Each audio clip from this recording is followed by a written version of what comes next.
Bismillahirrahmanirrahim. Welcome to lecture number 30 of MTH 324 complex analysis. हमारा आज का टॉपिक है Fourier and indented integrals.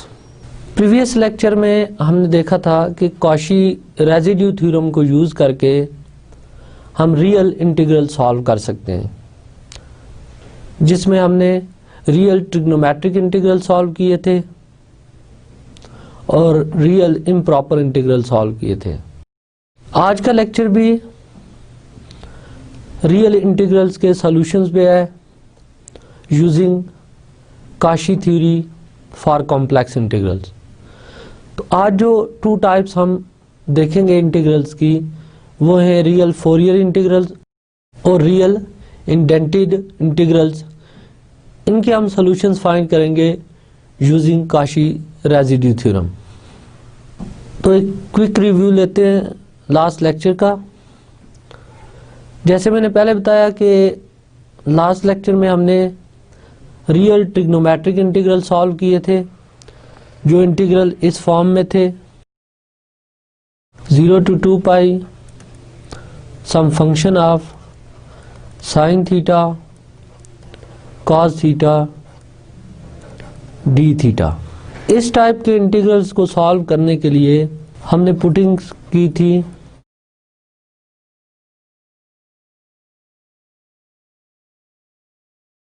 z equal to E power iota theta. यहाँ से हमने देखा था कि d z iota e power iota theta d theta होता है, और यहाँ से डी थीटा की वैल्यू डी जेड और आयोटा जेड के इक्वल हो जाती है। क्योंकि थीटा की लिमिट्स 0 to 2 पाई हैं और ये पॉइंट जो हमने चूज किया था z equal to E power iota theta, ये पॉइंट यूनिट सर्कल पे लाई करता है, इसलिए path of integration unit circle है इस केस में। फर्दर साइन थीटा को कॉम्प्लेक्स फॉर्म में ट्रांसफॉर्म करें तो इसकी वैल्यू थी z minus Z power -1 divided by 2 iota, और कॉस थीटा की वैल्यू थी z plus Z power -1 divided by 2। अब ये सारी सब्स्टिट्यूशन करने के बाद हमने ऑब्जर्व किया था कि ये integral complex integral f of z D Z में कन्वर्ट हो जाता है, और पाथ जो है ये यूनिट सर्कल बन जाता है। अब क्योंकि ये कॉम्प्लेक्स इंटीग्रल है ओवर ए क्लोज्ड पाथ, तो इसको हम सॉल्व करते थे यूजिंग काशी रेजिड्यू थ्योरम। उसके लिए वर्किंग रूल्स ये थे कि हम f ऑफ z के पोल्स फाइंड करते थे, फिर वो पोल सेलेक्ट करते थे जो यूनिट सर्कल में लाई करें, उन पोल्स पे रेजिड्यू कैलकुलेट करते थे, और फिर काशी रेजिड्यू थ्योरम से इस इंटीग्रल का answer 2 pi iota into sum of residues था। तो ये सारा वर्किंग रूल था फर्स्ट टाइप के इंटीग्रल्स को सॉल्व करने के लिए, यानी रियल ट्रिग्नोमेट्रिक इंटीग्रल्स को सॉल्व करने के लिए। इसके बाद दूसरी टाइप जो हमने स्टडी की थी वो थी रियल इम्प्रॉपर इंटीग्रल्स की। तो रियल इम्प्रॉपर इंटीग्रल मैंने बताया था ऐसे इंटीग्रल्स होते हैं जो डेफिनेट नहीं होते, यानी प्रॉपर नहीं होते। हमने देखा था कि डेफिनेट इंटीग्रल इस फॉर्म में होते हैं integral a to b f of x dx, जिसमें f ऑफ x पे 2 कंडीशन मैंने मेंशन की थी कि function is bounded in interval a b,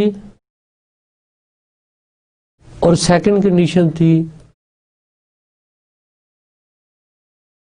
a b is finite, यानी इंटरवल के एंड पॉइंट्स फाइनाइट होने चाहिए। अब जो इंटीग्रल इन दोनों कंडीशंस को वायलेट करें या दोनों में से किसी एक कंडीशन को वायलेट करें, वो रीमान इंटीग्रल नहीं रहते, यानी वो इंटीग्रल प्रॉपर नहीं है, तो वो इम्प्रॉपर इंटीग्रल से। इम्प्रॉपर इंटीग्रल को हम डिटेल में डिस्कस करें तो हमने देखा था कि समटाइम्स इंटीग्रल ऐसे होते हैं जो फर्स्ट कंडीशन को तो सेटिस्फाई करते हैं लेकिन सेकंड कंडीशन को वायलेट कर रहे होते हैं, जिसकी एग्जांपल थी 0 to infinity sin x dx। तो ये sin x एक बाउंडेड फंक्शन था और इंटरवल इनफाइनाइट है, तो इस टाइप के जो इम्प्रॉपर इंटीग्रल्स हैं इनको यूजली हम improper integral of first kind कहते हैं। इसी तरह फिर हमने ऐसे इंटीग्रल की एग्जांपल्स देखी थी जो सेकंड कंडीशन को सेटिस्फाई करें लेकिन फर्स्ट कंडीशन को वायलेट करें। फॉर एग्जांपल जैसे 1 to 2 1 over x minus 1 dx, तो f of x 1 over x minus 1 unbounded है इस केस में एट x इक्वल टू 1 पे। सो ये फंक्शन बाउंडेड नहीं है बट इंटरवल फाइनाइट है। तो इस टाइप के इंटीग्रल जिसमें फंक्शन अनबाउंडेड हो बट इंटरवल फाइनाइट हो, इन्हें improper integral of second kind कहते हैं। अब इन इंटीग्रल्स को सॉल्व करने के मेथड जो हम कैलकुलस में स्टडी करते हैं वो ये हैं। जैसे इस टाइप के इंटीग्रल को अगर सॉल्व करना हो तो आप इसको इस फॉर्म में लिखते हैं, लिमिट से lambda tends to infinity 0 to lambda sine X dx। अब नोट करें कि इस फॉर्म में लिखने से क्या इफेक्ट होगा। फंक्शन ये बाउंडेड है और इंटरवल अब हमने सिलेक्ट कर लिया है 0 to लैम्डा, तो इंटरवल फाइनाइट हो गया है। तो ये इंटीग्रल एक प्रॉपर इंटीग्रल है, यानी रीमान इंटीग्रल है। इस इंटीग्रल को हम डेफिनेट इंटीग्रल्स के मेथड से सॉल्व करते हैं एंड देन इसकी लिमिट फाइंड करते हैं लैम्डा टेंड्स टू इन्फिनिटी। अगर ये लिमिट एग्जिस्ट कर जाती है तो इस इम्प्रॉपर इंटीग्रल को हम कहते हैं कि ये कन्वर्जेंट है। सेम केस में अगर लोअर लिमिट इन्फिनिटी हो जाए, फॉर एग्जांपल इस टाइप के इंटीग्रल माइनस इन्फिनिटी टू से 0 cos x dx, तो इसको भी हम इसी मेथड से सॉल्व कर सकते हैं।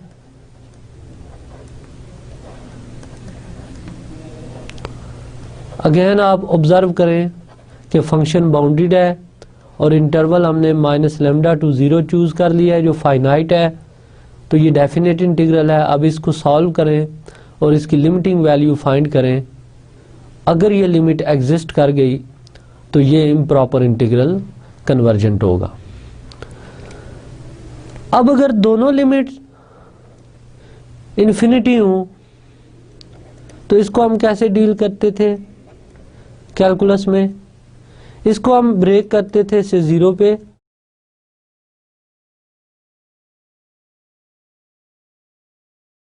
अब 0 to इन्फिनिटी f को हम इस मेथड से सॉल्व कर लेते थे, माइनस इन्फिनिटी टू 0 करते थे। जैसे ये एक improper integral of second kind था 1 to 2 1 over x minus 1 dx। इसमें इंटरवल तो फाइनाइट है, सेकंड कंडीशन सेटिस्फाइड है बट फर्स्ट कंडीशन वायलेट हो रही है। तो इसके लिए हम देखेंगे कि ये फंक्शन किस पॉइंट पे अनबाउंडेड है, तो वो पॉइंट 1 है। इसलिए हम इसको सॉल्व कर लेते हैं इस तरह कि 1 to 2 1 over x minus 1 dx this is equal to limit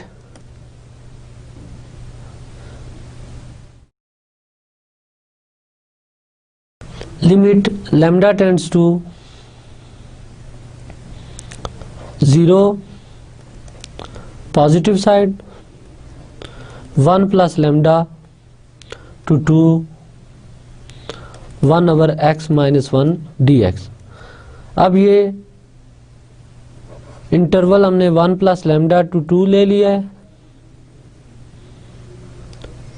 interval finite है और इस इंटरवल में ये फंक्शन बाउंडेड भी है, सो इसको हम डेफिनेट इंटीग्रल्स के मेथड से सॉल्व करेंगे एंड देन इसकी लिमिट ले लेंगे। अगेन अगर ये लिमिट एग्जिस्ट करेगी तो ये इम्प्रॉपर इंटीग्रल कन्वर्जेंट होगा। अब थर्ड टाइप जो इम्प्रॉपर इंटीग्रल में हम डिस्कस करते हैं वो इस तरह के क्वेश्चंस होते हैं जैसे 0 to से इन्फिनिटी 1 over x dx। आप नोट करें कि ये integral improper integral of first kind भी नहीं बन रहा और improper integral of second kind भी नहीं, क्योंकि इसमें फंक्शन भी अनबाउंडेड है एट 0 और इंटरवल भी इनफाइनाइट है।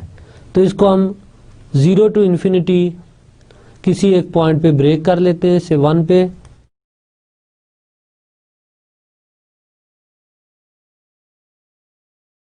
तो अब 0 to 1 इंटरवल में ये first integral improper integral of second kind है और 1 to infinity 1 over x dx में ये इम्प्रॉपर इंटीग्रल फर्स्ट काइंड का है।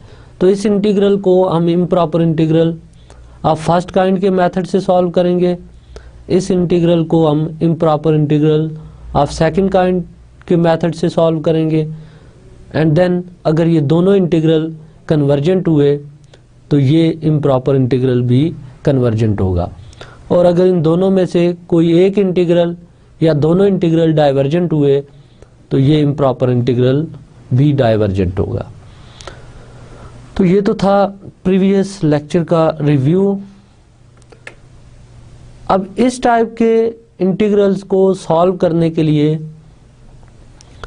हमने कॉशी रेजिड्यू थ्योरम यूज़ किया था और आपने देखा था कि कॉशी रेजिड्यू थ्योरम को यूज़ करें तो उसका जो एडवांटेज है वो ये है कि यहाँ पे हमें ये नहीं सोचना पड़ता कि सब्स्टिट्यूशन क्या होगी, ये इम्प्रॉपर इंटीग्रल सॉल्व कैसे होगा। यहाँ पे जस्ट फिक्स पुटिंग्स है, वो पुटिंग करके हम इम्प्रॉपर या ट्रिग्नोमेट्रिक इंटीग्रल को कन्वर्ट करते हैं कॉम्प्लेक्स इंटीग्रल में, और फिर जो कॉम्प्लेक्स इंटीग्रल आते हैं उसमें पाथ क्योंकि क्लोज कर्व होती है, सो हम कॉशी रेजिड्यू थ्योरम से उन इंटीग्रल्स को सॉल्व कर लेते हैं। अब आज के लेक्चर की आउटलाइन देखते हैं। आज के लेक्चर में हम जो नेक्स्ट 2 टाइप देखेंगे रियल इंटीग्रल्स की, वो है फोरियर इंटीग्रल्स और इंडेंटेड इंटीग्रल्स। जैसे हमने स्टार्ट में बात की कि आज का टॉपिक भी हमारा रियल इंटीग्रल्स के सॉल्यूशंस पे है, तो नेक्स्ट 2 टाइप्स के जो रियल इंटीग्रल्स हैं वो फोरियर इंटीग्रल्स हैं और इंडेंटेड इंटीग्रल्स हैं। अब फोरियर इंटीग्रल्स किस टाइप के होते हैं और ये कैसे हम सॉल्व करेंगे इसको देखते हैं।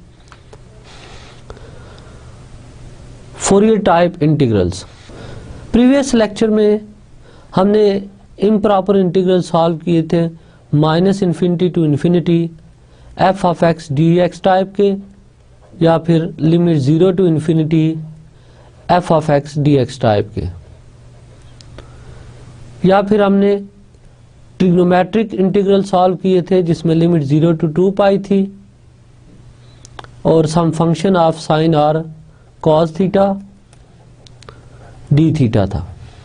इस टाइप में ये होता है कि एफ ऑफ एक्स के साथ अगर एक ट्रिग्नोमेट्रिक फंक्शन भी मल्टीप्लाई हो रहा है और ये इम्प्रॉपर इंटीग्रल है, तो इस टाइप के इंटीग्रल को हम फोरियर टाइप इंटीग्रल कहते हैं, जिसमें जो इंटीग्रल हम यहाँ कंसीडर करेंगे वो -∞ to infinity F of X cos alpha x D X और -∞ to infinity F of x sine alpha x D X type के होंगे।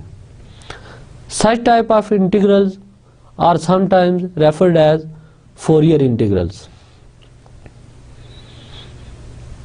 अब यहाँ पे हम फर्दर सपोज कर रहे हैं कि ये जो फंक्शन f ऑफ x है ये p ऑफ x और q ऑफ x फॉर्म में है, यानी एक रैशनल फंक्शन है जो कॉन्टिन्यूस है on -∞ to infinity.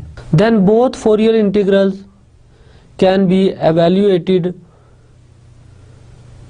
by considering the integral c f of z e power iota alpha z dz, where alpha is some positive number and c is a contour consisting of interval -r to r and a semicircle of radius large enough to enclose all poles lies in upper half plane।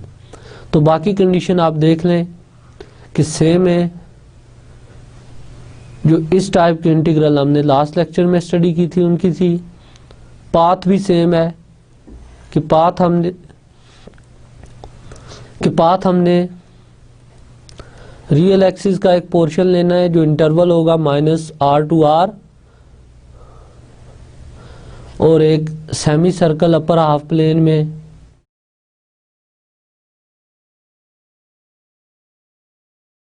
से CR।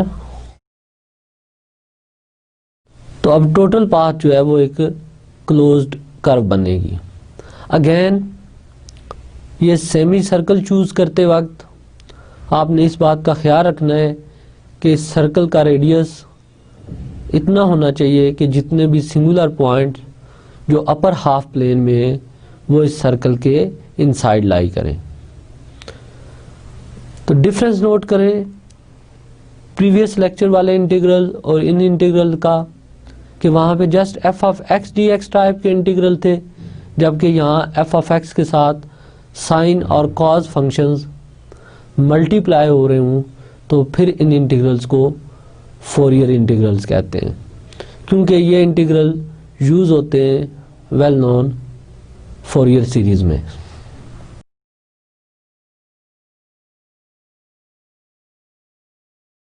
अब previous lecture में हमने observe किया था कि जब हम complex integral c f of z dz को सॉल्व कर रहे हैं तो इसको हमने क्योंकि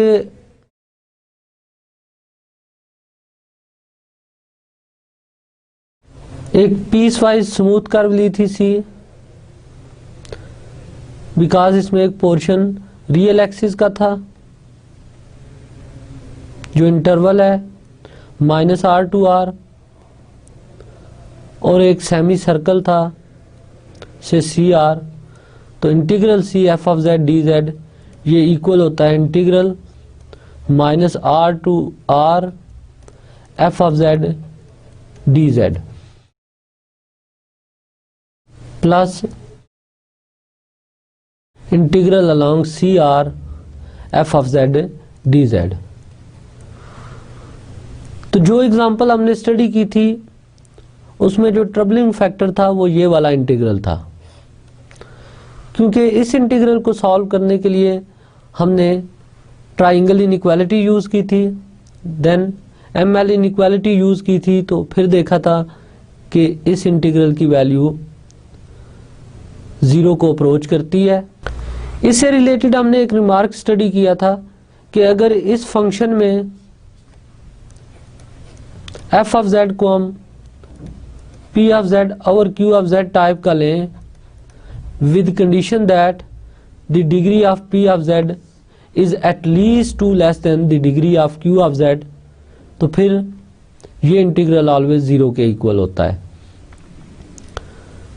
अब हम देखते हैं कि क्या ये रिजल्ट ट्रू हो जाता है फोरियर टाइप के इंटीग्रल्स के लिए या नहीं।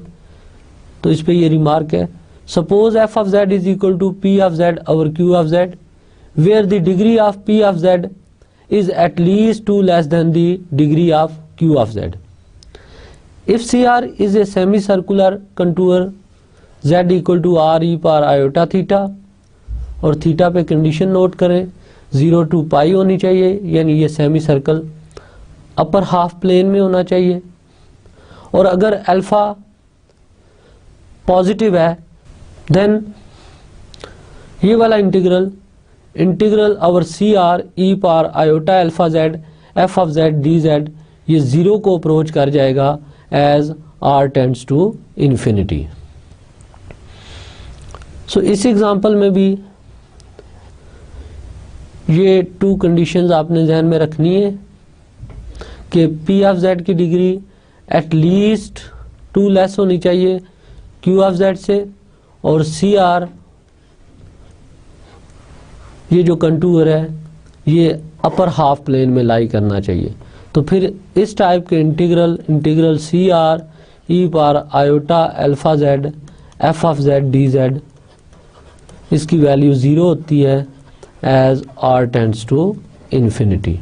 तो ये रिमार्क हमें हेल्प करेगा क्योंकि जिन क्वेश्चन में एफ ऑफ जेड इन कंडीशंस को सेटिस्फाई करेगा वहाँ हम ये इंटीग्रल कैलकुलेट नहीं करेंगे, डायरेक्ट इस रिमार्क से इस इंटीग्रल की वैल्यू 0 लिख दिया करेंगे। अब फोरियर टाइप के इंटीग्रल को सॉल्व करने के वर्किंग रूल्स क्या हैं? रिकॉल करें कि minus infinity to infinity type के इंटीग्रल जो थे इम्प्रॉपर इंटीग्रल्स, इनको सॉल्व करने का वर्किंग रूल ये था कि हम एफ ऑफ एक्स में एक्स को रिप्लेस कर लेते थे विद जेड, डी एक्स को रिप्लेस करते थे डी जेड से, तो ये रियल इंटीग्रल कन्वर्ट हो जाता था कॉम्प्लेक्स इंटीग्रल में।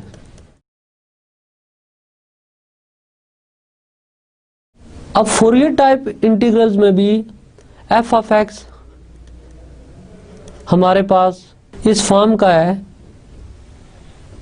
so this is equal to some function of x, let me call it capital F of x, और साथ cos of alpha x और sin of alpha x आता है। अब आइलर आइडेंटिटी से हम जानते हैं कि अगर हम e power iota alpha x लें तो ये cos alpha x plus iota sin alpha x के इक्वल है। सो ये टर्म cos अल्फा x और sin अल्फा x जो है इसके लिए रिप्लेसमेंट हमारे पास कॉम्प्लेक्स में है e power iota alpha z। लिहाजा फोरियर टाइप के इंटीग्रल को कॉम्प्लेक्स इंटीग्रल में कन्वर्ट करने के लिए जो पुटिंग दूंगी वो ये है कि हम पुट किया करेंगे x को z और cos अल्फा x और sin अल्फा x को रिप्लेस किया करेंगे e power iota alpha z से। इसके बाद जो न्यू फंक्शन आएगा उसके पोल्स फाइंड किया करेंगे और उन पोल्स में से सिर्फ वो पोल्स कंसीडर किया करेंगे जो अपर हाफ प्लेन में लाई करते हैं। इसके बाद इंटीग्रेट किया करेंगे एफ ऑफ जेड को over a contour C consisting of the interval minus r to r and a semicircle of radius large enough to enclose all poles lies in upper half plane।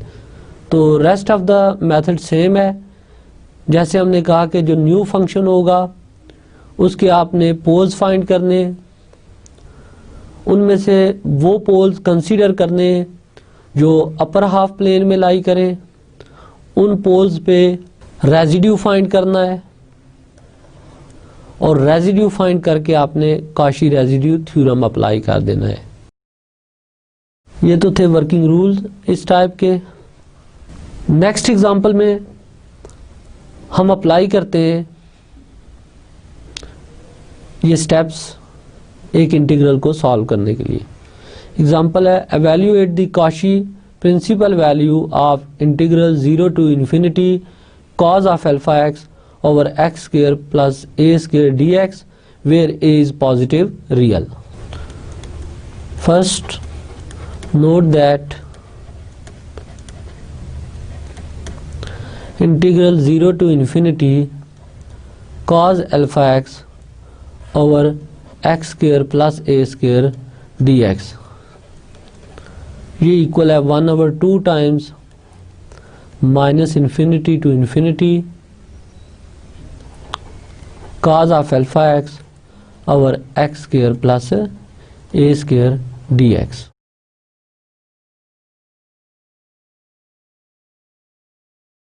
अब हम इस integral को solve करते हैं। Let I is equal to integral minus infinity to infinity cos of alpha x over x square plus a square dx। Replace x by z and cos alpha x by e power iota alpha z। Therefore जो complex integral बनेगा वो बनेगा integral c e power iota alpha z over z square plus a square dz। अब इस function के हम poles find करेंगे। Late कर लेते हैं कि ये फंक्शन f ऑफ z है।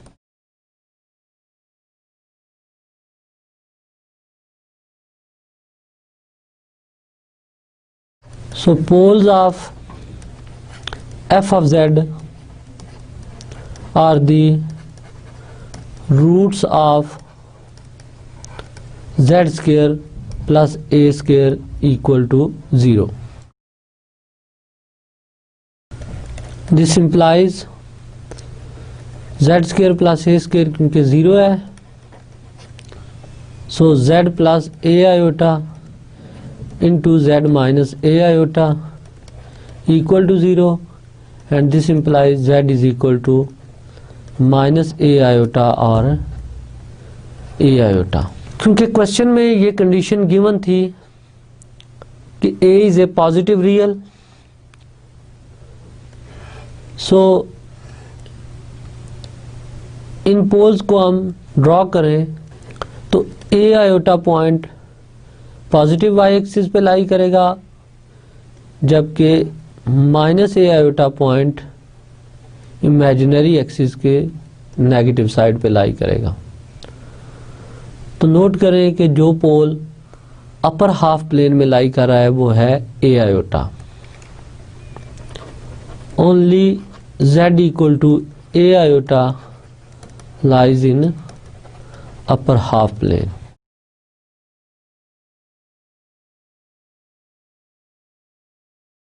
अब नेक्स्ट हमने एक इंटरवल चूज करना है -r to r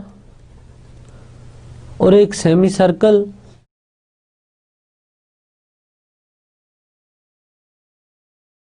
CR जिसका रेडियस हमने इतना लार्ज लेना है कि ये singular point a iota lie करे inside this curve C।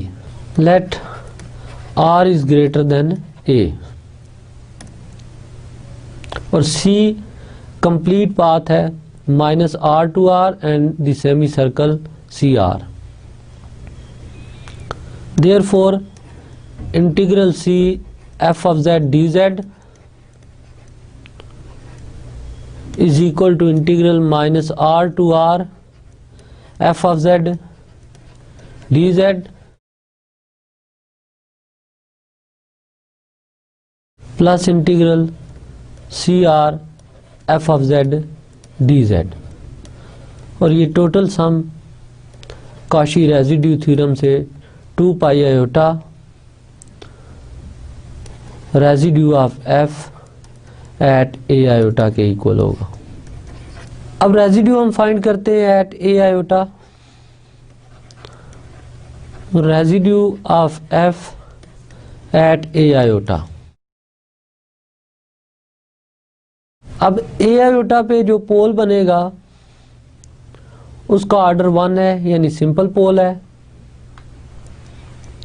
So residue is limit z tend to a iota, z minus a iota, और फंक्शन है e power iota alpha z and 1/z² plus a²।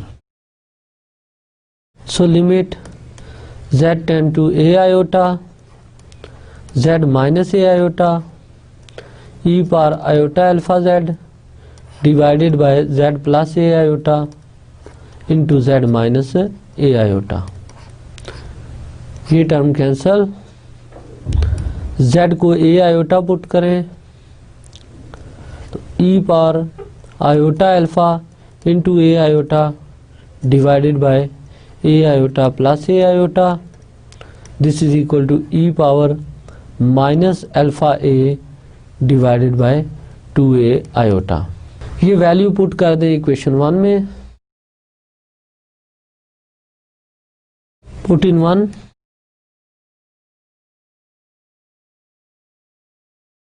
So integral c f of z dz is equal to 2 pi iota, और residue की value है e power minus alpha a over 2a iota, e power minus alpha a over 2a iota. Iota iota से cancel, 2 से cancel, so this is equal to pi e power minus alpha a divided by a। अब क्योंकि integral c f of z dz equal था integral minus r to r f of z dz plus integral C r f of z dz के, और इसकी value आई है pi e power minus alpha a divided by. Observation देखें कि यहाँ पे जो f ऑफ x फंक्शन था वो 1/x² प्लस a² था, तो ये p ऑफ x पॉलिनोमियल है जिसकी डिग्री 0 है, q ऑफ x की डिग्री 2 है, तो p की डिग्री एटलीस्ट 2 लेस है q से, सो बाय रिमार्क ये इंटीग्रल 0 को अप्रोच कर जाएगा। So this implies limit r tends to infinity minus r to r f of z dz equal to pi e power minus alpha a over a. तो ये Cauchy principal value आ गई integral की, minus infinity to infinity F of X D x की। अब एक point और note करें कि जो क्वेश्चन में इंटीग्रल था वो 0 टू इन्फिनिटी था, हमने जो इंटीग्रल सॉल्व किया वो minus infinity two plus infinity है। सो अगर 0 टू इन्फिनिटी का आंसर लिखना है तो इसे 1/2 से मल्टीप्लाई करें। Therefore integral minus infinity to infinity cos of alpha x divided by x² plus a² dx is equal to pi e power minus alpha a divided by a।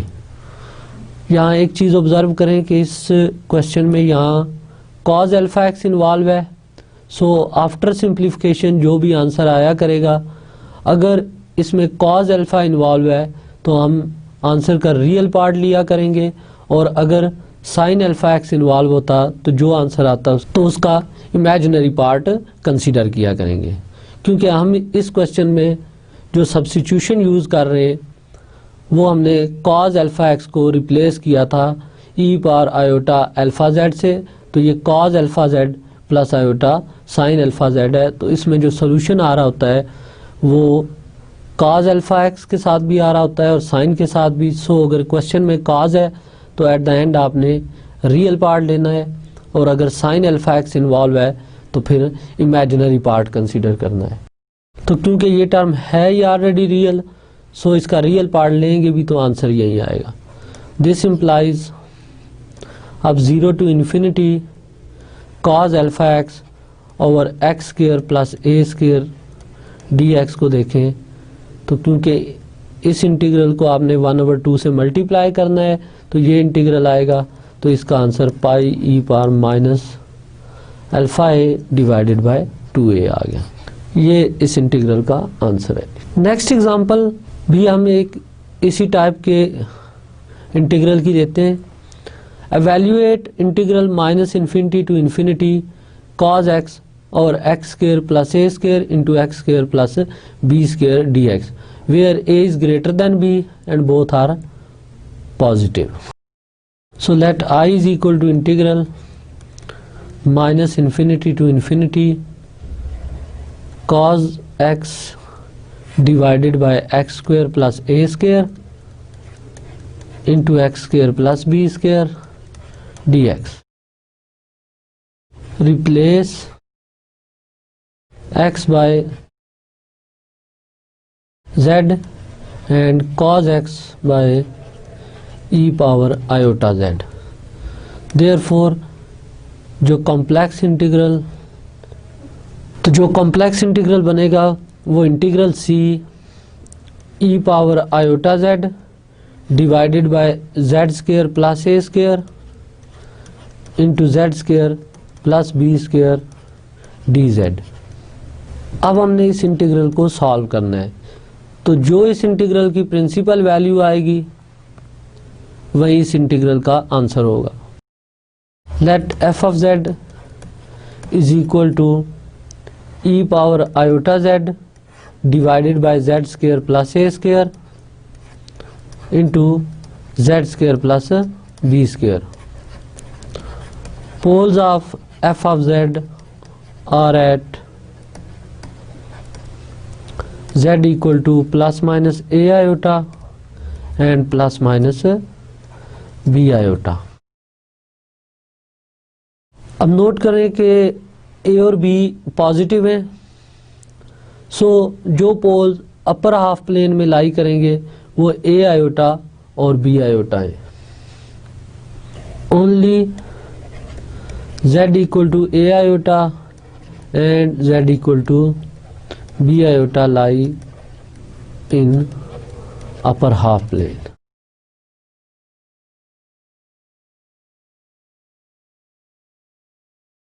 इनको sketch कर लेते हैं। क्योंकि a ग्रेटर देन b है, सो से अगर ये point a iota है तो यहाँ कहीं b आयोटा होगा। अब हमने पाथ ऑफ इंटीग्रेशन डिसाइड करना है, तो एक इंटरवल ले -r to r और सेमी सर्कल CR जिसका रेडियस आपने इतना लेना है कि ये दोनों singular point inside this path आ जाए। Let r is greater than a, therefore by Cauchy residue theorem integral c function, इस केस में से हमने f of z ले लिया था, dz is equal to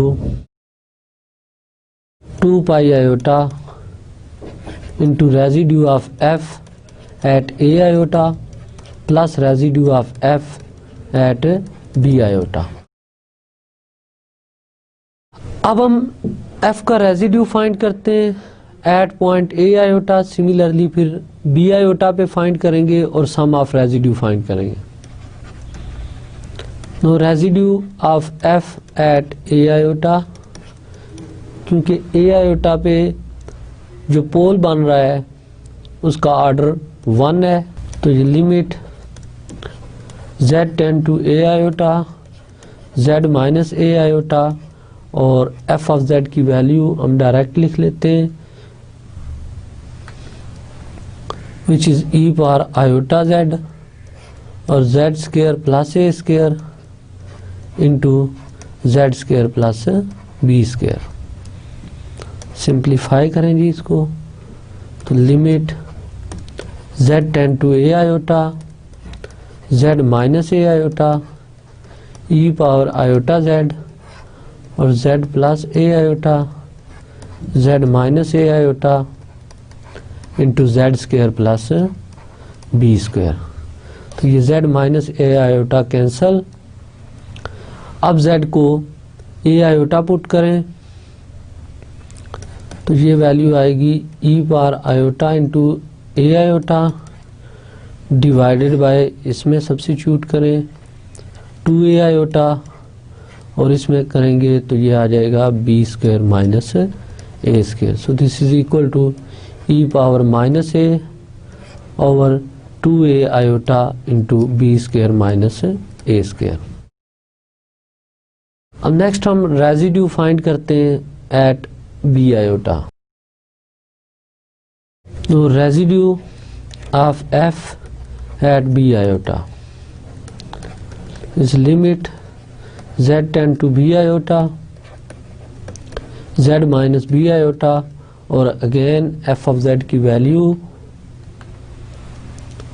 which is e power iota z divided by z square plus a square into z square plus b square, जिसको हम factorise करके लिखते हैं z plus b iota into z minus b iota. ये term cancel, z को b iota put करें e power iota into b iota divided by a square minus b square और इसमें पुट करेंगे तो ये 2b आयोटा आ जाएगी। So this is equal to E power minus b और 2b iota into a square minus b square. Therefore, integral c e power iota z और z square plus a square z square plus b square dz is equal to 2 pi iota and sum of residues। तो first residue था e power minus a और 2a iota into b square minus a square और second residue आया है e power minus b divided by 2b iota into a square minus b square. So 2 iota common लेकर हम cancel कर सकते हैं। So this is equal to pi into e power minus a और a into b square minus a square plus E power minus b और b into a square minus b square. This is equal to pi over a square minus b square into e power minus b over b minus e power minus a over a. ये इस integral की value आ गई। अब इस integral की हम principal value देखें कि वो क्या होगी। तो प्रिंसिपल वैल्यू के लिए नोट करें कि यहाँ पी ऑफ एक्स जो थी उसकी डिग्री 0 है, क्यू ऑफ एक्स की डिग्री 4 है तो एटलीस्ट 2 लेस है। So integral C r f of Z D z इस केस में भी 0 होगा। लिहाजा ये जो इस कॉम्प्लेक्स इंटीग्रल की वैल्यू हमने फाइंड की है ये इसकी प्रिंसिपल वैल्यू है और जो प्रिंसिपल वैल्यू है वही इम्प्रॉपर इंटीग्रल का सॉल्यूशन है। अब क्योंकि इस क्वेश्चन में भी इम्प्रॉपर इंटीग्रल में cos x इन्वॉल्व है तो एट द एंड जब आप रियल पार्ट लेंगे इसका तो ये इटसेल्फ एक रियल नंबर है, लिहाजा इसका रियल पार्ट सेम रहेगा। देयरफॉर इंटीग्रल की वैल्यू भी यही होगी। So integral minus infinity to infinity cos x over x square plus a square into x square plus b square d x is equal to pi over a square minus b square into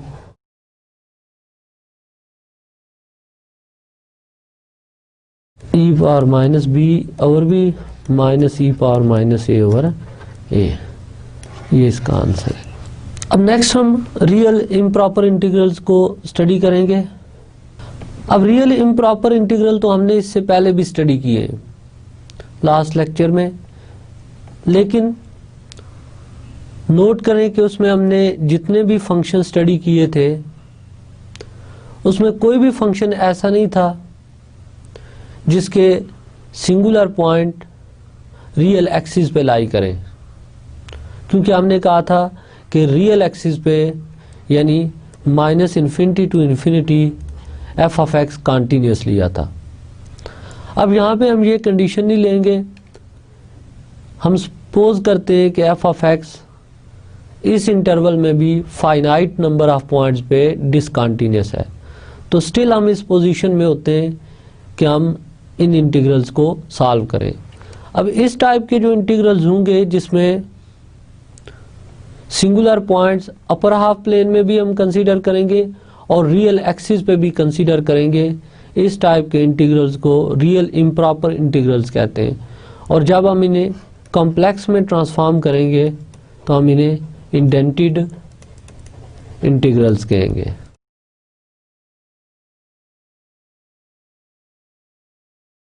जैसे आप ये देखें कि -∞ to infinity 1/x into x² + 1 dx, तो ये integral ऐसा है जो x = 0 पे कॉन्टीन्यूअस नहीं है, जबकि प्रीवियस लेक्चर में हमने इस टाइप का कोई इंटीग्रल कंसीडर नहीं किया था। अब इंडेंटेड इंटीग्रल से रिलेटेड जो फर्स्ट थ्योरम है वो ये है, suppose f has a simple pole at z = c on the real axis. If CR is the contour defined by z = c plus r e power iota theta, theta lies between 0 and pi, then limit r tends to 0, integral over CR f of z dz, which is equal to pi iota into residue of f of z at c. इस चीज को हम explain करते हैं। अब जैसे मैंने बताया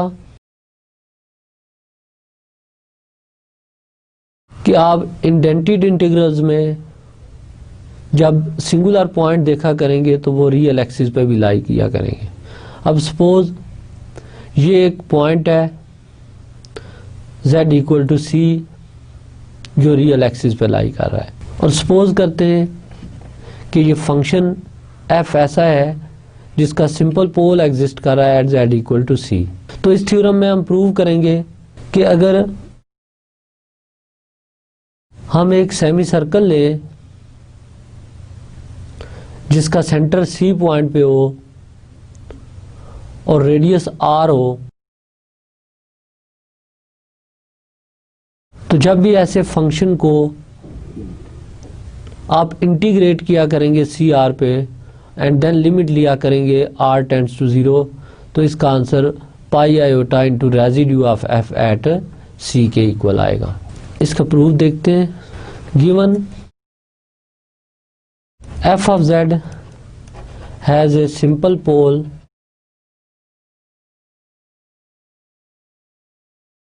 at z = c, so f of z की जब आप लॉरेंट सीरीज एक्सपेंशन लिखेंगे तो वो इस टाइप की होगी, a-1 और z - z0 इस केस में c है क्योंकि पोल एट c है, प्लस एनालिटिक पार्ट जिसको हम g of z कह लेते हैं। तो ये लॉरेंट सीरीज एक्सपेंशन आ गई f of z की। अब इसको इंटीग्रेट करना है ओवर सी आर, तो नोट करें कि सी आर जो है इस पॉइंट से इस पॉइंट तक एक ओपन कर्व है, क्लोज्ड कर्व नहीं है। तो इंटीग्रेट करें over c r f of Z D z को। This is equal to a-1 integral C r 1 over z minus c d z plus integral C r g of Z D z. अब सबसे पहले हम इस first integral को solve करते हैं। क्योंकि पाथ यहाँ पे सर्कुलर कर्व है और पैरामीटराइजेशन इस कर्व की दी गई है z equal to c plus r E power iota theta where theta lies between 0 and pi. तो फर्स्ट इंटीग्रल में ये सब्स्टिट्यूशन करें, integral C r f of Z D z is equal to a minus 1। अब क्योंकि arc semicircle है so theta की variation 0 to pi हो जाएगी और यहाँ से z माइनस सी की वैल्यू देखें तो r e power iota theta, क्योंकि z इक्वल है c plus r e power iota theta के, तो dz फाइंड करें तो वो iota r e power iota theta d theta होगा। सो 1 ओवर z माइनस सी की value r e power iota theta और dz की value iota r e power iota theta d theta. Similarly second integral को हम as it is लिखते हैं फिलहाल, से इंटीग्रल और c r g of Z D z this is equal to a minus 1। ये टर्म कैंसल, आयोटा बाहर ले जाएं, डी थीटा को इंटीग्रेट करें, थीटा आएगा limit from 0 to pi plus ये इंटीग्रल से आई। तो अब ये फर्स्ट टर्म इसकी आएगी pi iota a minus 1 and plus this integral आई से ये इक्वेशन स्टेरिक। अब सबसे पहले हम इसकी वैल्यू फाइंड करते हैं एंड देन देखते हैं कि ये टोटल इंटीग्रल किसके इक्वल आएगा। As I is equal to integral C r g of Z D z. अब नोट करें कि जी ऑफ जेड गिवन है, एनालिटिक पार्ट है, ये एनालिटिक है तो डिफरेंशिएबल है, डिफरेंशिएबल है तो कॉन्टीन्यूस है और अगर कॉन्टीन्यूस है तो ये बाउंडेड है। तो means g of z mod less or equal to some number से m। अब इसका अगर मैं मॉडुलस लूँ तो ये integral C r g of Z D z का मॉडुलस आएगा and by M L inequality, क्योंकि ये बाउंडेड है और इसकी बाउंड हमने मॉडुलस की बाउंड हमने m ली है और सी आर पाथ की जो लेंथ है टोटल वो सेमी सर्कल है तो सेमी सर्कल की लेंथ पाई टाइम्स रेडियस होगी, pi time radius which is small r. अब जब r अप्रोचेस टू 0 होगा तो नोट करें ये साइड 0 हो जाएगी तो i इंटीग्रल की वैल्यू भी 0 हो जाएगी। अब i इंटीग्रल 0 होगा but with limit r tends to 0, therefore asterisk implies limit r tends to 0 integral C r f of Z D z equal to pi iota और a माइनस 1 बेसिकली रेजिड्यू होता है f function का जो हमने c point पे find किया है। तो ये इस थ्योरम का कंप्लीट प्रूफ था। अब इंडेंटेड इंटीग्रल्स को सॉल्व करने के वर्किंग रूल्स क्या हैं इनको देखते हैं। आप प्रीवियस टाइप, फोरियर टाइप और इसका डिफरेंस नोट करें। सिर्फ ये है कि फोरियर टाइप में हम जो इंटीग्रल कंसीडर कर रहे थे उसमें एफ ऑफ एक्स का कोई भी रूट रियल एक्सिस पे लाई नहीं कर रहा था, लेकिन अब जो हम डिस्कस करने जा रहे हैं इंटीग्रल, इसमें एफ ऑफ एक्स के रूट्स रियल एक्सिस पे भी लाई करेंगे। सो इस टाइप के इंटीग्रल्स को सॉल्व करने के लिए जो स्टेप्स हैं वो देखते हैं। Step 1, replace x by z and cos alpha x और sin alpha x by e power iota alpha z। Same substitution जो प्रीवियस टाइप में हमने की इसमें भी होंगी। Find the poles of f of z and locate those poles which lie in upper half plane. वहाँ पे भी हम यही करते थे कि वो वाले पोल्स कंसीडर करते थे जो अपर हाफ प्लेन में लाई कर रहे हैं and on real axis, but वहाँ पे हम वो पोल कंसीडर नहीं करते थे जो रियल एक्सिस पे लाई करें। तो यहाँ पे हम वो पोल्स भी कंसीडर करेंगे फंक्शन के जो रियल एक्सिस पे लाई करें।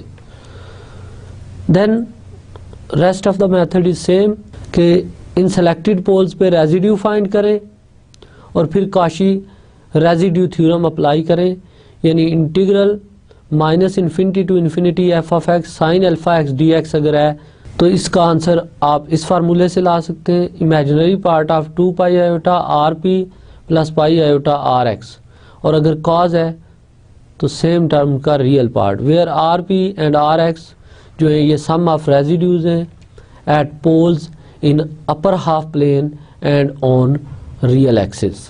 रिमार्क ये है, if limit of integrations are from 0 to infinity then divide the result by 2। इससे पहले भी हमने देखा था कि अगर क्वेश्चन में लिमिट 0 टू इन्फिनिटी हो तो हम इसको 1/2 टाइम्स -∞ टू इन्फिनिटी लिख रहे थे। सो अगर limit of integration 0 to infinity दी गई है तो आप -∞ टू इन्फिनिटी एफ को 1/2 से मल्टीप्लाई कर लेंगे। इसकी एक एग्जांपल स्टडी करते हैं। Evaluate 0 to infinity sine x over x D x. Clearly ये एक इम्प्रॉपर इंटीग्रल है और देख लें x इक्वल टू 0 पे ये फंक्शन डिसकंटिन्यूस है और 0 रियल एक्सिस पे लाई कर रहा है। सो ये इंडेंटेड इंटीग्रल्स के मेथड से सॉल्व होगा। तो वर्किंग रूल में पहला स्टेप था replace x by z and sine x by e power iota z। Therefore जो कॉम्प्लेक्स इंटीग्रल बनेगा integral c e power iota z over z dz के इक्वल है। लेट अस सपोज ये i के equal है। अब इस केस में f ऑफ z है e पावर आयोटा z और z has a simple pole at z equal to 0। अब इस सिंपल पोल पे इसका रेजिड्यू फाइंड करते हैं। Therefore residue of f at 0 is limit z tend to 0 z minus 0 into f of z which is equal to limit z tends to 0 z और f of z की value e power iota z over z, तो ये e power 0 1 के equal आ गई। अब क्योंकि real axis पे एक ही पोल लाई कर रहा है देयरफॉर आर एक्स इस केस में आर एफ 0 के इक्वल होगा क्योंकि एक ही पोल रियल एक्सिस पे लाई कर रहा था। तो आर एफ एट 0 की वैल्यू 1 है, आर एक्स की वैल्यू 1 आ गई। और नोट करें कि कोई भी पोल अपर हाफ प्लेन में नहीं था इसलिए आर पी की वैल्यू इस केस में 0 हो गई है। तो अब रियल इम्प्रॉपर इंटीग्रल का हम आंसर लिखते हैं। अब क्योंकि इस क्वेश्चन में लिमिट 0 टू इन्फिनिटी थी सो सबसे पहले तो हम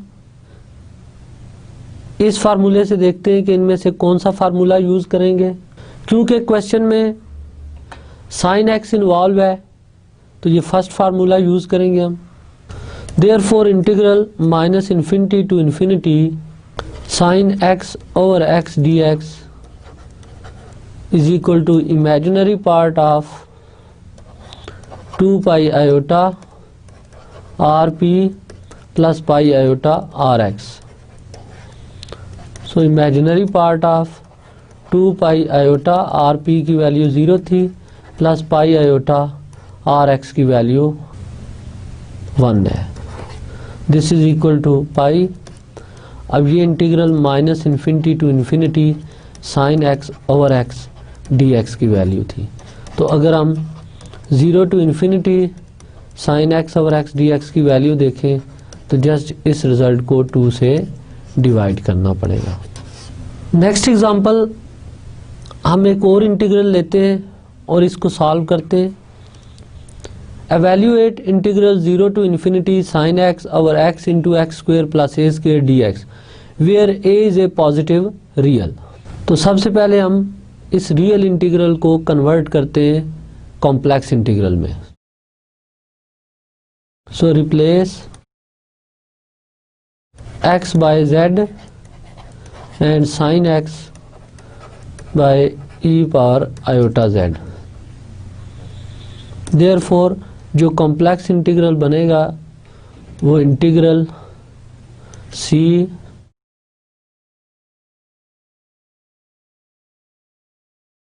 e पावर आयोटा z और z into z square plus a square d z.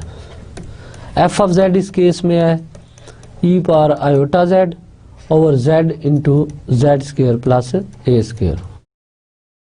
अब इसके पोल्स फाइंड करें तो 0 पे एक सिंपल पोल है और 2 सिंपल पोल्स मजीद है इसके ए आयोटा और माइनस ए आयोटा पे। क्योंकि ए पॉजिटिव है तो जो पोल अपर हाफ प्लेन में लाई कर रहा है वो ए आयोटा है और जो रियल एक्सिस पे है वो 0 है।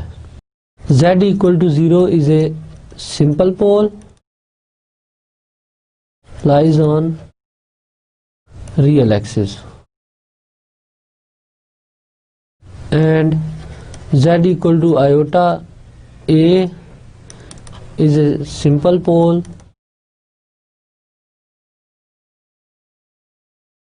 lying in upper half plane।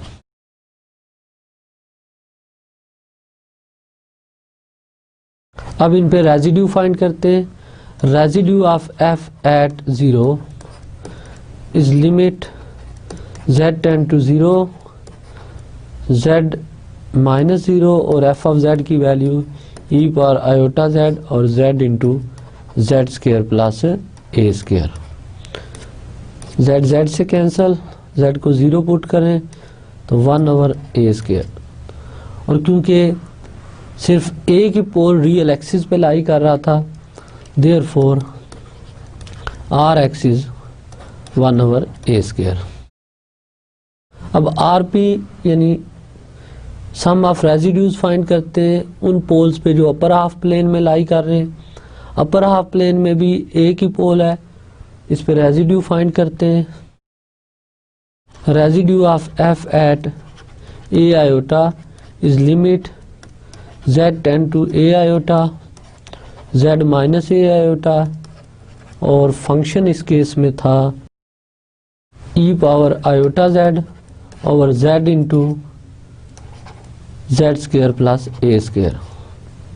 This is equal to limit z tend to a iota z minus A iota e power iota z और z into z plus a iota z minus A iota. ये cancel, z को a iota put करें e power minus a और z को a iota put करें तो a iota into 2a iota which is equal to e power minus a और minus 2a square. और ये आर पी की वैल्यू हो जाएगी। आप फार्मूला लगाएं क्योंकि अगेन क्वेश्चन में साइन इन्वॉल्व है। Therefore integral minus infinity to infinity sine x और x into x square plus a square d x is the imaginary part of 2 pi iota r p plus pi iota r x. अब यहाँ r p की value put करें, r x की value put करें और इसका imaginary part लें, इस इंटीग्रल का आंसर आ जाएगा। और क्योंकि क्वेश्चन में जो इंटीग्रल था वो 0 टू इन्फिनिटी था इसलिए जो आंसर आएगा उसको जस्ट 1/2 से मल्टीप्लाई करना है तो ये 0 to infinity sine x over x into x square plus a square d x का आंसर आ जाएगा। अब आज के लेक्चर को हम समराइज करते हैं। आज हमने 2 टाइप्स के रियल इंटीग्रल सॉल्व किए यूजिंग काशी रेजिड्यू थ्योरम, जिसमें फोरियर टाइप के इंटीग्रल्स थे और दूसरे टाइप इम्प्रॉपर इंटीग्रल थी जिसमें एफ ऑफ एक्स कॉन्टीन्यूस ना हो ऑन रियल एक्सिस। अगेन हमने देखा कि कॉशी रेजिड्यू थ्योरी हेल्प कर रही है रियल इंटीग्रल्स को सॉल्व करने के लिए।